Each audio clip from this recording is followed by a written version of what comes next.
Cheque bounce हो गया है, पैसे नहीं मिल रहे हैं, समझ नहीं आ रहा है क्या करूं। मैंने फ्रेंडली लोन दिया था, उसकी रिकवरी नहीं हो रही है। मैंने बहुत भरोसा किया था, पैसे नहीं मिल पा रहे हैं। डाउट है कि अगर मैंने एडवोकेट हायर किया तो क्या मेरे पैसे रिकवर हो जाएंगे या एडवोकेट का फीस भी जो है वो भी पैसा मेरा चला जाएगा, समझ नहीं आ रहा है। मैं हूँ एडवोकेट सुभाष सिंह और लीड इंडिया के इस वीडियो में आपका बहुत बहुत स्वागत है। इस वीडियो में मैं आपको चेक बाउंस और समरी सूट के बारे में बताऊंगा और ये भी बताऊंगा कि अगर चेक बाउंस हुआ है तो आप उस प्रॉब्लम को कैसे डील करें। देखिए, अगर आपको सबसे पहली बात यह है कि चेक आपको मिलता कब है। चेक आपको तब मिलता है जब आपने किसी चीज़ के अगेंस्ट में आपको चेक दिया गया होगा कि अगर आपको पैसे नहीं मिलेंगे तो आपके पास में चेक है, आप चेक बाउंस का केस कर सकते हैं या चेक डाल सकते हैं। अब देखिए, ऐसा होता है कि मान लीजिए कि आपके पास चेक तो है, आप चेक डालना चाहते हैं और एक चीज़ जो बिल्कुल समझना चाहिए कि जैसे ही चेक बाउंस होता है उसके 30 दिन के अंदर मतलब हमें नोटिस भेजना होता है, नोटिस का रिप्लाई आना होता है और उसके बाद से कोर्ट में केस भी करना होता है। कोर्ट में केस करने के लिए अलग से 15 दिन का समय मिलता है। तो जब कभी भी आप चेक को बैंक में डालें और आपको इस बात का अंदेशा हो कि ये बाउंस होगा, तो उससे पहले ही आपको किसी न किसी एडवोकेट के संपर्क में रहना चाहिए ताकि तुरंत लीगल नोटिस भेजा जा सके।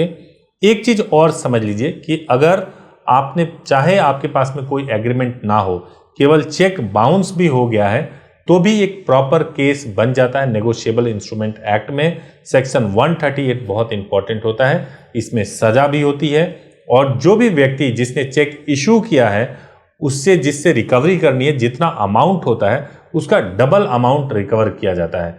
तो ये समझ लीजिए कि कोई बहुत आसान नहीं होने वाला है और वो कोई जो अपराधी है जिसने चेक इशू किया और आज बाउंस हो गया, आपके पैसे डूब गए, नहीं मिल पा रहे हैं, वो रिकवर होकर ही रहेगा।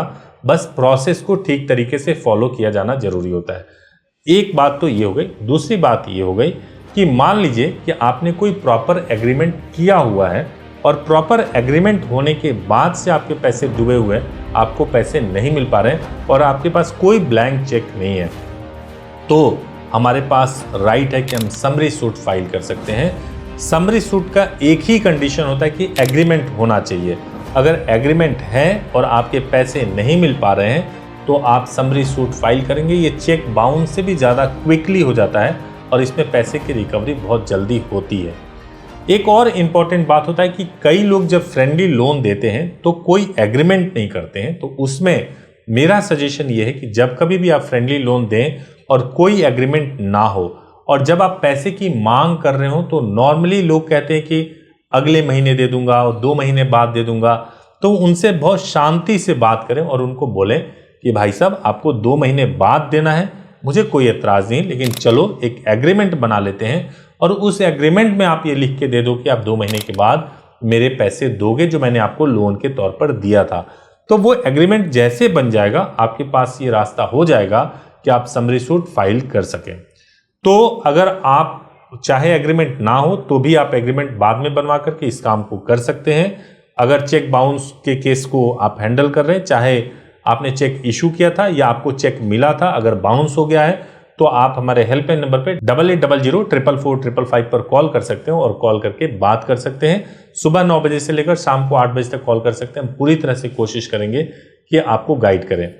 जो सबसे इंपॉर्टेंट होता है चेक बाउंस के केस में वो ये होता है कि आपका खुद का कन्विक्शन कितना है। कई लोग ऐसा सोचने लगते हैं कि अगर मैंने चेक बाउंस का केस किया, वकील साहब का फीस है, वो फीस भी देना होगा, लीगल नोटिस भी भिजवाना होगा, पता नहीं रिकवरी होगी या नहीं होगी, और बात पे बात मतलब बातचीत करते रहते हैं, मेडिएट करते रहते हैं, कोशिश करते हैं कि बातचीत से सुलझ जाए। अगर नहीं सुलझ रहा है, अगर जिसने चेक इशू किया उसने मल्टीपल ऑफेंस किया है, मल्टीपल लोगों को चेक इशू किया है और सभी लोगों के पैसे डूबे हुए हैं, आप कितना ही बात कर लें आपके पैसे नहीं रिकवर होने वाले हैं जब तक कि आप नोटिस ना भेजें, जब तक कि उसके खिलाफ केस ना करें। तो कभी भी अगर आपको चेक बाउंस का केस करना है तो नेगोशिएबल इंस्ट्रूमेंट एक्ट सेक्शन 138 और सीपीसी में ऑर्डर 37 के तहत आप समरी सूट के लिए जा सकते हैं और जाकर के आप केस फाइल कर सकते हैं, डूबे हुए पैसे को रिकवर कर सकते हैं। Thank you so much for watching this video. Thank you so much.